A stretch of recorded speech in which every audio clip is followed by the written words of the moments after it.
My name is Christina Roll, and I'm the Executive Director at the Securities Commission of the Bahamas.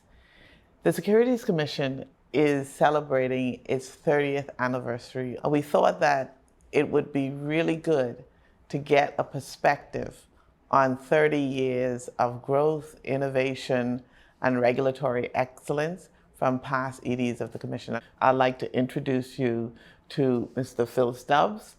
Phil, would you like to say a few words of introduction? Okay, I'll introduce myself. I'm Philip Stubbs. In 2007, I was appointed chairman of the board of the Securities Commission. And in 2010, when the then executive director left the commission, I was asked to act as the executive director as well, initially for only a 3 to 6 month period, but I ended up acting as the executive director for about 18 months. And so I've had the probably unique experience of being the chairman and executive director, certainly for that short period. Yes, and certainly I think at some point we'll want to talk about that a little bit. But then also to my immediate left is Mr. Dave Smith. And Dave? Dave Smith. I succeeded Mr. Stubbs at the commission as the executive director, and essentially was there for a brief period of time, but nonetheless a fulfilling period of time with tremendous opportunities. But I'm interested to know what attracted you to the role. In your case, Mr. Stubbs, you were appointed chairman. Precisely. What attracted you to accept the role? I wasn't attracted really. Around that same time, I took early retirement from my position at the Ernst & Young accounting firm. And so... And you were a partner at Ernst & Young? Precisely, yeah. And so around the same time, I was asked to take on the role as chairman of the Securities Commission. So it wasn't an attraction, but certainly because of my experience in the financial services area, certainly working, in an audit firm, doing audits and maybe providing general advice to clients. It was an opportunity to see the investment and capital markets, how it worked from the regulatory side. Mm-hmm. I had some experience working with clients who were, registrants with the commission. And so it was an opportunity to see a different perspective. Okay. And so before I go on to Dave, I'm going to ask you a follow-up question to that. Based on your perception of what the commission was before you came in and what you saw after, how did that change occur? Yeah, there was certainly a change in the perception because certainly, getting the feedback from industry never likes regulators or auditors. And so certainly at that time, the commission was still fairly young and growing, and so certainly had its growing pains. But once I got involved with the commission and worked with the team there, the executive management team, as well as the staff, I got to realize and see from the inside the challenges, but also the dedication and commitment of the people who were involved in the commission. So it did give me a different, and it did change whatever my perception was. Yeah. Good. Right. And Dave, first, what attracted you to the commission? The opportunity to deliver national service was really the most attractive part about it. Early on in my career, I always had a deep desire to deliver national service, improve the conditions of things in my country. And we can always complain about things, but I think it's more relevant to be a part of bringing the necessary change about. And so that was really what attracted me to the commission, so much so that I walked away. I didn't take early retirement like Phil, but I walked away from what was a sort of upward trending career to then deliver national service. I spent more than 25 years in the private sector. I never even thought that I would come into the public sector, but having been now at the commission for 10 years, I can truly say that the experience at the commission has probably been the most rewarding of my career, because you get the opportunity to shape policy that has the potential to change people's lives. And that's a reward that you don't get just in the private sector. I mean, we didn't get an opportunity, Dave, to make as much money as Phil, but certainly we get a very rewarding feeling from being in the private sector. So I'm going to ask you a question. What's your most favorite part of the job and your least favorite part of the job? And I'd tell you, so for me, the most favorite part of the job is the policy development. The least favorite part for me, despite what the public thinks, the least favorite part for me is the enforcement. Yeah. Well, for me, the most favorite part of the job was really carryover from my time in the private sector, which was really structure and the development of personnel, the human resource side of it. And so, as Mr. Stubbs mentioned, the commission itself was pretty much still young, and so that required the necessity of putting structure in place from basic things like a personnel manual, those kinds of things, workflows, etc., and really pushing the staff of the commission at the time to develop, which was necessary because the head count was not as much as it is today. So persons had to either learn or just simply take on the opportunities to multitask and deal with a number of issues. So and when you say the head count, I think what you're speaking to is just the general resources were more limited. Right. Yes. People and money, Yes. Right. Yeah. Yeah, I think the most favorite part for me, because my career was in auditing, and towards the end of my time at the accounting firm I was with, I had gotten more involved in governance issues. It was a new thing starting then, especially amongst public companies and public sector entities. And so the commission, as a regulator, I guess it was a natural follow-on, being involved in regulating, the securities industry. So that was very interesting, and certainly added to my own life experience. Those few years that I did it. The least favorite part would have been, I guess, the kind of policing enforcement side, and within such a small community, that was difficult. There were a couple of times there were people around that I got calls, outside of the commission about situations that the commission was dealing with. While it's not pleasant, certainly from my experience and what I've seen in the past prior to my coming, there was a reasonableness to the approach in terms of having to perhaps, impose a penalty or something like that. So commission did not, from my vantage point, take it flippantly. It was really reasoned and considered, and not to sort of put a damper on the industry, but to encourage corrective action. Yeah, and I would say that that's a challenge, because in the backdrop of trying to be reasonable, measured, and balanced and fair in the context of a very, very small community, where you're going to end up in the food store with people you're enforcing against. We have the international pressures to enforce, and I don't know that the public is always aware that there's a lot of international pressures to enforce and to carry out more enforcement action. The other part of it too is the commission is an independent entity, and being independent in the context of our polarized situation, especially when it comes to the politics, that too is also a challenge. Did you find any challenges to the commission's independence during your tenure? No, not really. Yeah. Actually, I found that the powers that be, the persons who were policymakers that we had to communicate with, they actually intentionally indicated that they wanted our role to stay independent from whatever they are. Yeah, we're fortunate that the politicians understand the importance of the regulator's independence. And I also, I've been the ED now over 3 administrations, and I've also really not have experienced any political interference at any level that I could say that was harmful to the commission.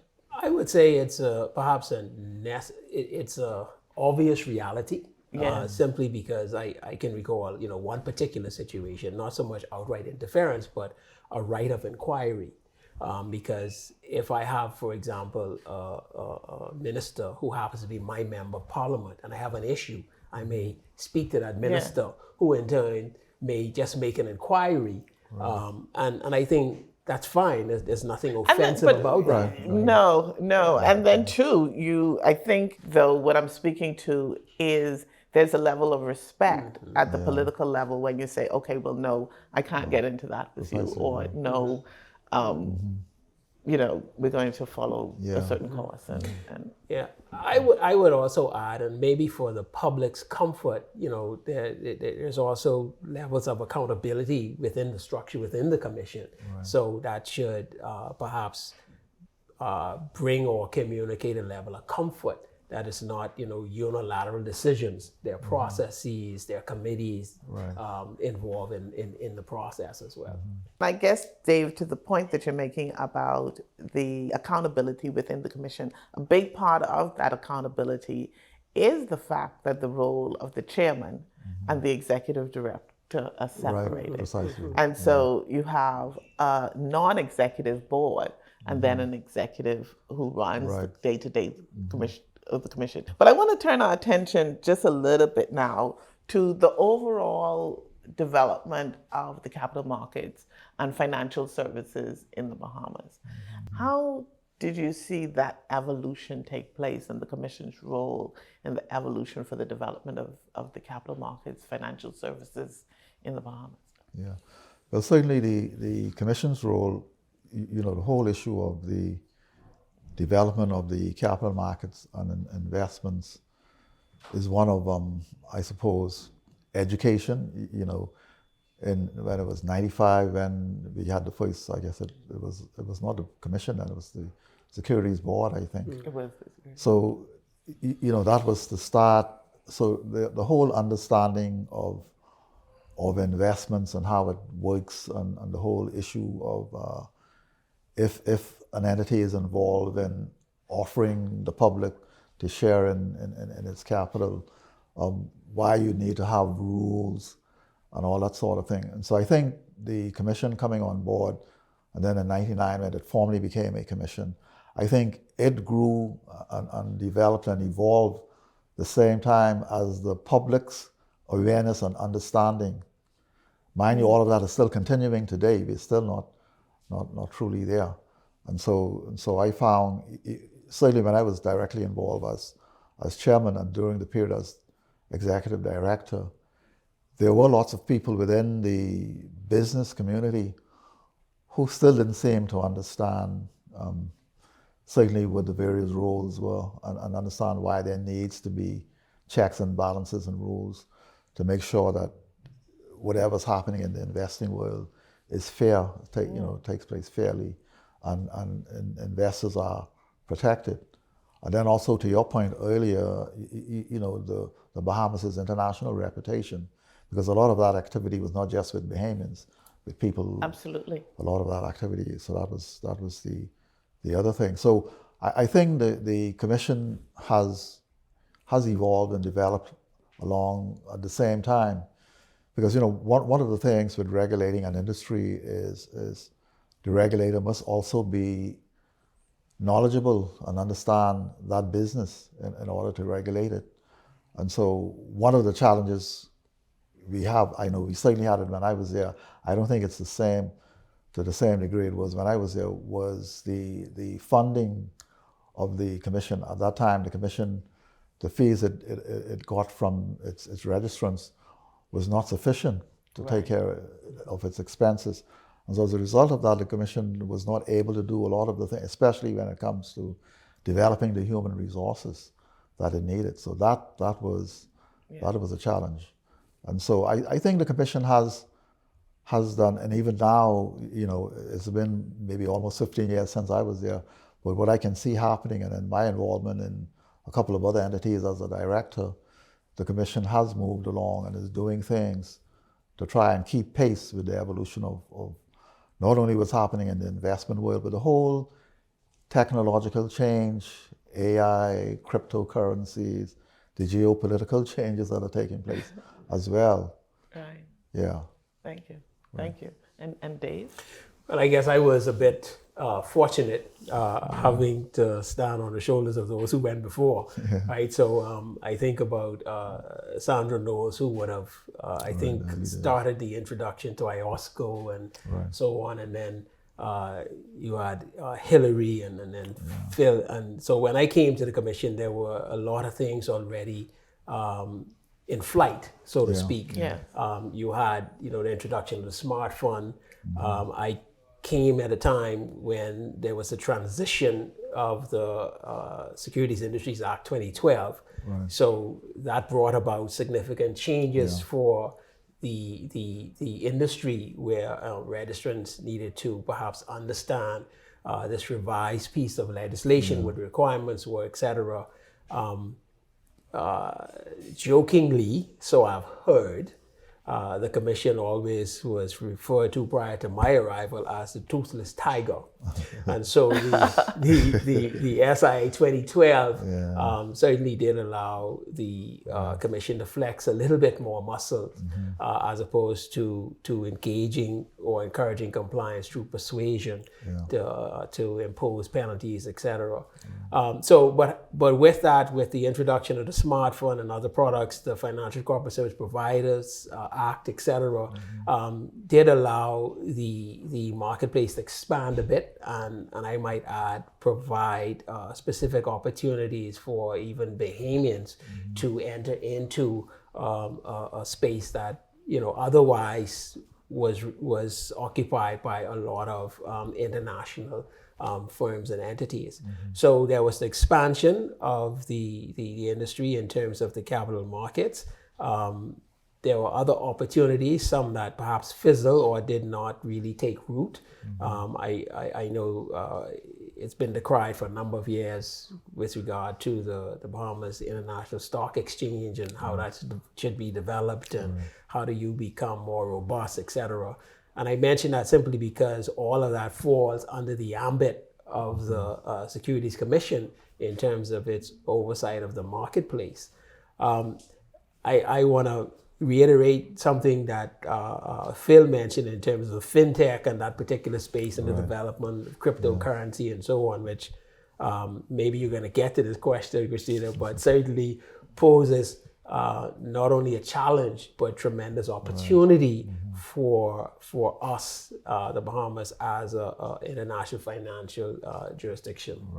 Yeah. So Dave, you said something very interesting, and I want to pick up on that. And you said, if I've seen far, it's because I've stood on the shoulders of giants. And certainly, I think that that is perhaps the framework for my tenure at the Commission.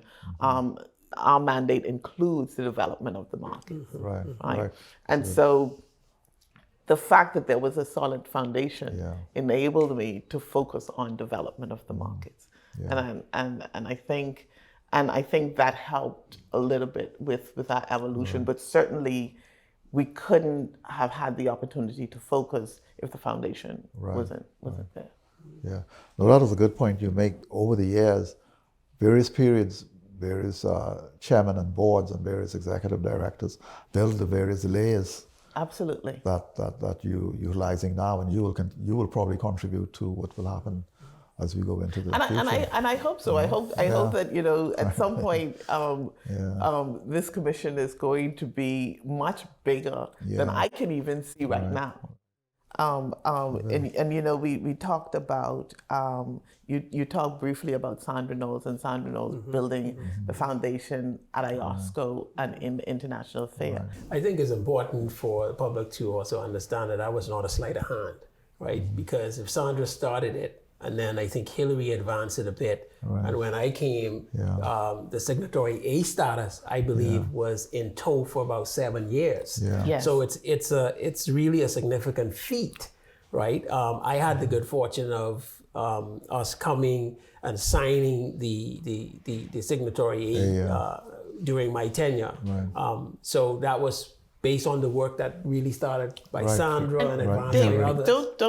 don't gloss over that point. Could you tell us a little bit about the significance of that signatory A status? Well, I'll mention two. Actually, I'll mention the signatory A and the alternative investment fund issue, because what that, in talking about the market expansion, what that did was really put the Bahamas and the Commission on a level playing field, so to speak, and on in a way that it would be able to share and communicate with other regulators, etc. The Alternative Investment Fund opened opportunities for fund managers who were doing business in or from the Bahamas, whether they were hedge fund, private equity funds, whatever. So that within itself provided, I think, a portal, so to speak, for growth. Yeah. Now it's really up to industry to embrace these opportunities, or the ease, I would say, and I can't emphasize this enough. Having worked on the private sector and on the regulatory side, when you say regulator, people tend to get a bit unnerved, right? And I always have to reassure people that no, the Securities Commission is approachable. You have a conversation.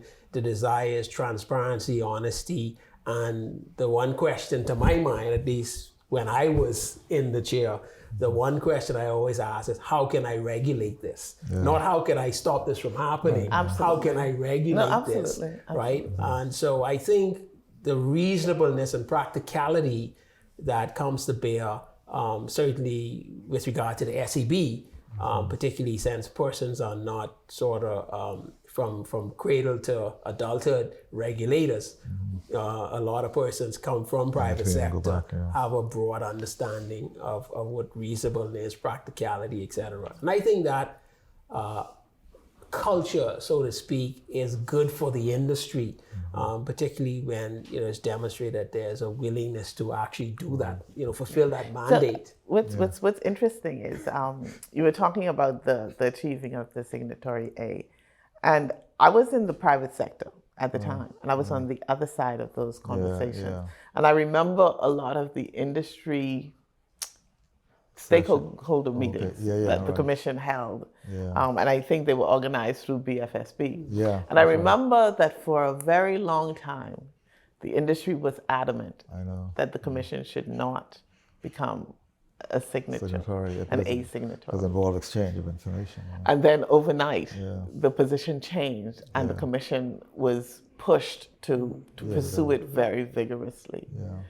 And I think what I would want the audience to understand is that the points you explained about international cooperation, if you look at the context, and Phil, you mentioned it earlier about what we actually regulate. We regulate some of the local capital markets, but for the most part, the financial services industry is comprised of financial intermediaries that are operating in the jurisdiction but have clients that are international. And so that is the context of the majority of what is regulated from the Bahamas. And so in that context, without the ability to operate and to cooperate with international regulators, it's a non-starter.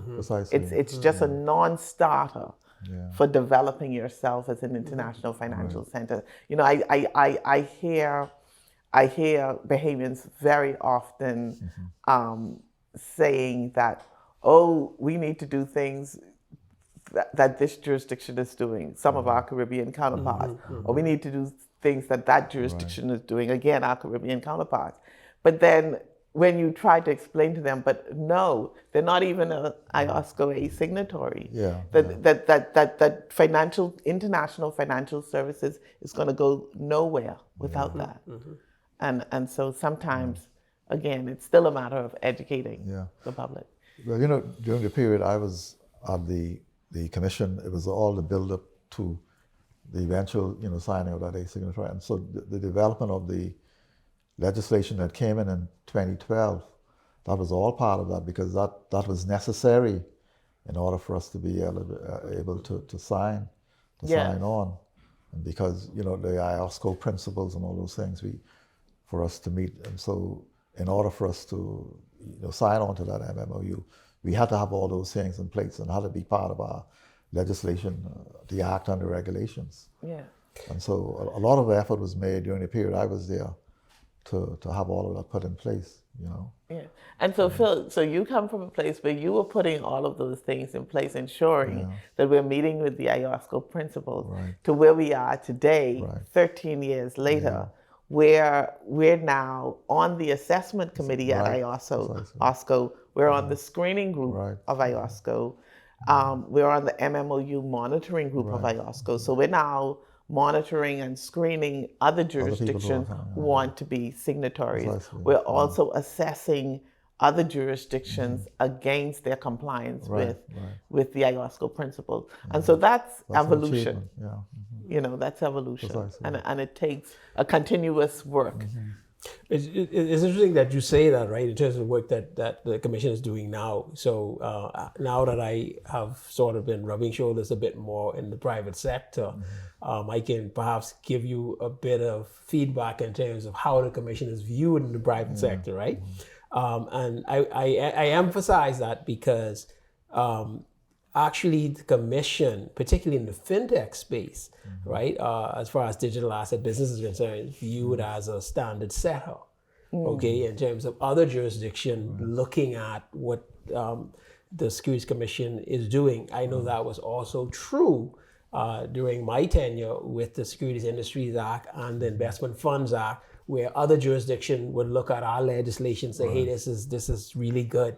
Let's just adopt this. So I say that to say the Commission has always been, to my mind, in a progressive role. And it's good to see that continuing, particularly with the digital asset business, and who knows what's next, right? And the truth about the digital asset business, since you're touching on that, we didn't reinvent the wheel. We took the foundations of the Securities Industry Act and we said, look, we know how to do this. We just need a new legal framework because it doesn't fit in this one. But we know how to do regulation of the capital markets because we have an act that tells us how to do it. And so we basically model on things that we've already achieved. Okay. And so I think going back to development over the years, what were some of the barriers that you saw? I think I know internally you mentioned resources was an issue. What about externally, and what were some of the barriers you saw to the development of the markets, the development of the regulatory space? Well, in terms of the markets, I guess if we're talking about the local capital markets, I guess the one thing everybody talks about is its size and I guess liquidity and all that sort of thing. And so we never seem to be able to have a market that have the kind of activity that any regular market should have. So that is, maybe part of that is maybe, education, I think, as well, and culture. The people in the local market who do invest, they just do so. They put their money there. They just want to get dividends, or So maybe capital is conservative. Yeah, so that's a barrier. The other point, I don't know whether we refer to it as a barrier, but I just make an observation. During my time when I was with the accounting firm and had involvement with the other Caribbean countries, they seem to be more advanced than we were when it comes to capital transactions. Not only the marketplace, the professionals. And one would have thought the Bahamas, we were so successful in tourism, financial services, that we would be. I know there are practitioners in our firm in Barbados that were putting together very complicated transactions, but that is not something we were doing here in the Bahamas. In the lending space, or? But it's general funding. Just generally, yeah. Generally funding entrepreneurial among lawyers and accountants. We just do the. And so I was just wondering why. Just a thought is why we in the Bahamas never, moved to that level. And the things they were not only just local and regionally, but even international and foreign transactions. But to the point you made about the size of the capital markets, and I heard that criticism about our capital markets. I would characterize that differently, you know, and again, this is perhaps an opportunity for us to educate the market more. I think that when you look at the Bahamas per capita, we have a fairly healthy size capital market. Right. You know, we have over 4 billion in market cap, equity market cap. For a population of about 450,000 people, that's fairly healthy, right? The level of activity, though, is probably an issue that we should be concerned about and how that activity take place. We probably haven't had a proper IPO since 1994. That's right. That's right. Not a proper IPO. We've had a lot of private placements. We've also had a lot of exempt offerings and other types of issuance. We've had a lot of preference share issuances as well. Again, that's perhaps a reflection that capital is looking for yield, and it's very conservative, right? And so, but certainly we don't see that a great level of activity in the retail space. We still don't see that, and there are probably some very specific reasons for that. And I mean, I think I can say, you know, I think I could say the obvious, and I think it's the level of discretionary spending in the retail market just isn't there. And so that will always be stagnated as long as we don't have mandatory pensions. I was just going to say, even on savings. As long as we don't have mandatory pensions. We don't have the level of savings. If you look at how some other jurisdictions are organized, even in terms of external investment coming in to do certain things, perhaps there's a mandate that, you know, a certain portion should be made available to the Bahamian investing public, etc. If I look too at how some government entities would have been privatized, right? Making opportunities available for Bahamians to participate in those particular enterprises would have been a better, to my mind. I think in fairness, I think we did have such a policy in the Bahamas. Right. The commission as well as BISICS came into being initially under the first Ingram administration. And I believe there was a policy put in place that for any foreign offering of shares in the Bahamas, that 25% of it had to be put out to the public. Now, 25%, and I think that policy is still loosely in place. It's still loosely in place, and I think that this is really how you had national insurance end up with so much of these shares of these public entities, because to the extent that the retail market, the everyday person in the retail market wasn't picking up the shares, national insurance then covered that, and they picked up those shares. Yeah, I guess that's why I'm a bit of a Monday morning quarterback, because how the port was handled was a bit different. So that was a bit innovative, where persons, particularly government employees, you mean the new port? Right. Yeah. They were advanced funding to be able to participate, right? But I think it perhaps speaks to a broader issue where the level of savings in country is not what it needs to be for persons to avail themselves of those opportunities. Okay. So what you're really saying is that you would want to see more public-private partnerships in terms of the development of the capital markets. That's right. That's what I'm hearing you say. Provide a catalyst.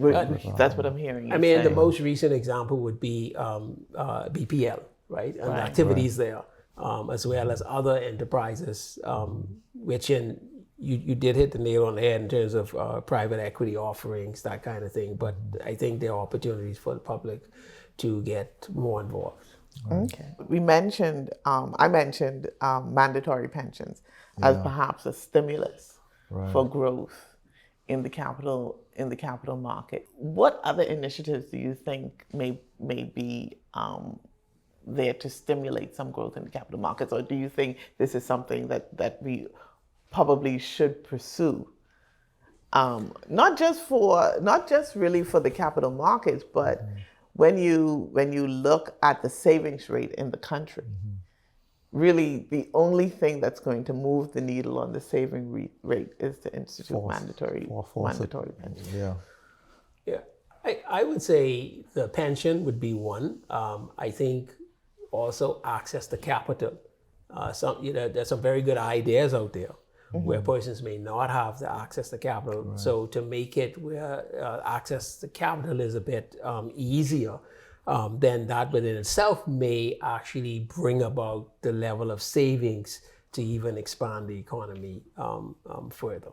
I think what we want to do is to perhaps wrap up this portion of the conversation. I just want to ask you really a little bit about the future of the Commission.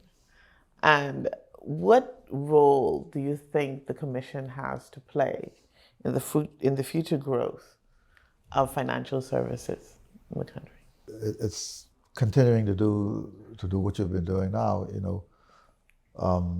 while your job is to regulate. I mean, the Commission, along with the industry, both together, managing the risk, right? To ensure that whatever takes place under the kind of activities you're responsible for is done in such a way to protect investors, to make sure it's done fairly, and also to protect the reputation of the jurisdiction. So I think the Commission is just a matter of continuing to collaborate with the industry and looking at what is happening in the business, the changes that are coming, that they're coming so fast, and to ensure that, as Dave mentioned earlier, whatever is done, it's done together. It's not the Commission being the policeman and, we're all working for the same goals, but just understanding that it is the Commission's role independently to view what is happening and to ensure that is being done in the way it should be done in compliance with the laws and regulations. And so I think education, the Commission could lead in that some way or the other, providing advice and suggestions to the policy makers. Obviously, that's one thing that you always have to do to ensure that the legislation and regulations are always keeping pace with what's happening, and ensuring that the resources of the Commission, the people, and the funding is there in place to ensure that you're keeping pace. Yeah, we're trying. Yeah, I think Phil hit on a number of things. I would say, I don't know if it's fortunate or unfortunate, but it falls on you. You probably need to look through a telescope beyond the horizon, and then decide how the Commission itself needs to be positioned, whether it is through the legislative landscape, it's the resources you have in terms of the human capital to be able to address what's beyond the immediate horizon. Because to my mind, particularly with the advent of fintech, we're moving at tremendous speed. You have AI, that's another thing you have to consider, where industry now is doing like algorithm trading and all that. So they've been doing it, right? But there's no one person you could hold accountable, right? So again, that impacts your legislative framework. So really, I would say you almost have to be, to my mind, in a constant state of preparedness in making sure the right resources, the right legislative landscape is in place. And I think perhaps most importantly, ensuring that the political directorate is aware of what needs to happen and needs to happen quickly. You can't wait 8 months for something to come to fore. being the second pillar of the economy, perhaps it needs to be given greater attention in terms of the legislative agenda, et cetera. Yeah. And so with that, I would like to say thank you to you both. It was a very pleasurable conversation. It was really good to get your perspective and to continue to have your support. Oh yeah. You know, in this role, you can't do it alone. Yeah, You have to have the support of others. And so I thank you. Right. Thank you both. Having served as chairman of the commission almost 15 years ago, it is quite interesting that I was involved, you know, at the halfway mark as to where we are now when we look at 30 years. And the fact that the commission is where it is now and what it has achieved so far, I am sure it will continue to achieve and move forward. And so I wish the commission, the executive staff, the board, as they go forward, to continue to lead the way in the securities area. I'm happy to have had the opportunity to work with a number of persons at the SEB, some who are still there today and striving. And so that's really good to know that I've been a part of that and perhaps even had a little bit of input in their professional career and development. With that in mind and seeing what the commission has been doing, certainly I keep a close eye on the commission, even if I don't say a lot.